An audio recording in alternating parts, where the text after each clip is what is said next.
Senator Ernst. Yes, thank you, Madam Chair and Ranking Member, for this subcommittee hearing. And I want to thank our witnesses for being here today. I'm really excited anytime I get to see truly young farmers. I think about when and where I grew up in Southwest Iowa. I grew up on a farm, and I think about all the farmers on those surrounding farms now back home.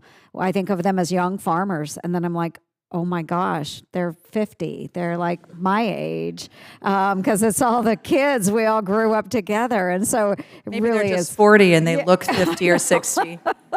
But it is really, really nice to have you here, and again, I'm so excited about it. And so many examples that you've given today. Thank you so much for sharing your own personal testimony. It really demonstrates why we need a modernized farm bill, and one that focuses on those programs that are actually going to the farm. And I hope that we do continue to make progress here in the Senate.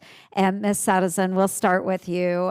In my home state of Iowa, our turkey and our egg producers have been hit very hard by highly pathogenic avian influenza.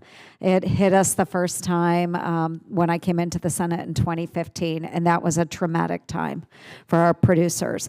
And while we had been free of the virus since December of last year, just in this last week now, we have identified bird flu in an egg-laying facility with 4.2 million chickens in the northwest corner of the state. And then we've got another farm with over 100,000 turkeys in a nearby county. And now we do have the USDA indemnification program, and that does help, but the farmer is at a loss of any income that might have come or would have been expected from the flock. So, Ms. Sadison, those poultry and livestock producers are really focused on foreign animal disease preparedness and biosecurity. Can you walk us through what you can do for your customers when avian influenza or another foreign animal disease strikes?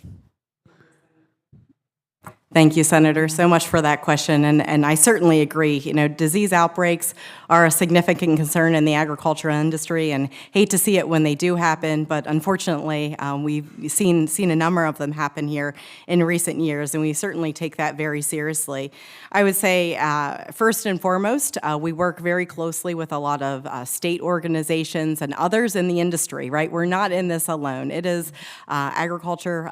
We are supported by a number of different agricultural organizations that are supporting our producers out there as well.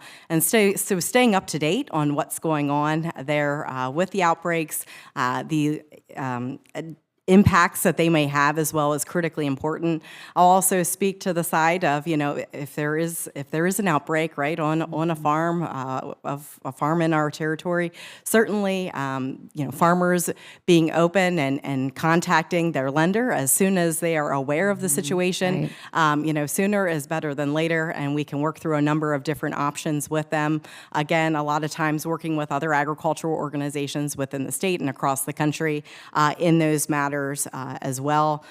Internally within Farm Credit, we take biosecurity very seriously. You know, even our staff limiting farm visits, providing them with necessary PPE, just very critical. And I think, again, that's something that all of us in agriculture can come together for in support of. Certainly, they're terrible when they happen, but I think you see the agricultural industry really rally around trying to do our part to keep our farms and the animals safe. Right. No, and that's great. Collaboration, I think, is key any time we see those types of issues sweeping through our farms or for our producers.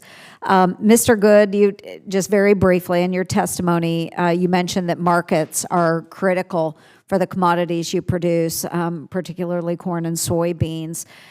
In my home state of Iowa, our farmers are really frustrated to watch trade kind of go by the wayside under the administration. And in the past 3.5 years, we really haven't seen any new trade agreements, and that's discouraging for us.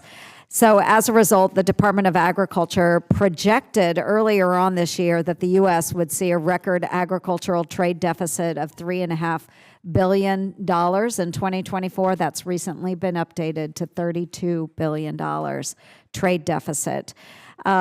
Do you agree this only hurts farmers, especially those that are just starting out, if we're not engaging in trade agreements? Thank you, Senator, for bringing that point. Currently, as you stated, we are in a trade deficit, and farmers rely on foreign markets to grow demand. That is absolutely needed. The House highlighted this need with their bill with MAP and FMD funding increases. So to get better market access and to develop foreign markets is vitally important.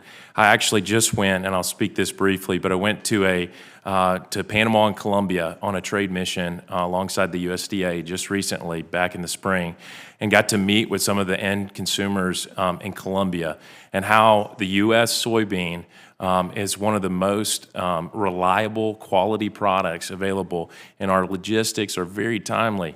And they spoke to the importance of using U.S. soybeans over some of our greatest competitors. And I think that's important as we find those markets, access new markets, not the ones that we've relied on for years, but find those new markets and do business with them. Yeah, thank you. And I appreciate all of you again for being engaged in agriculture. Thank you, Madam Chair. Thank you so much.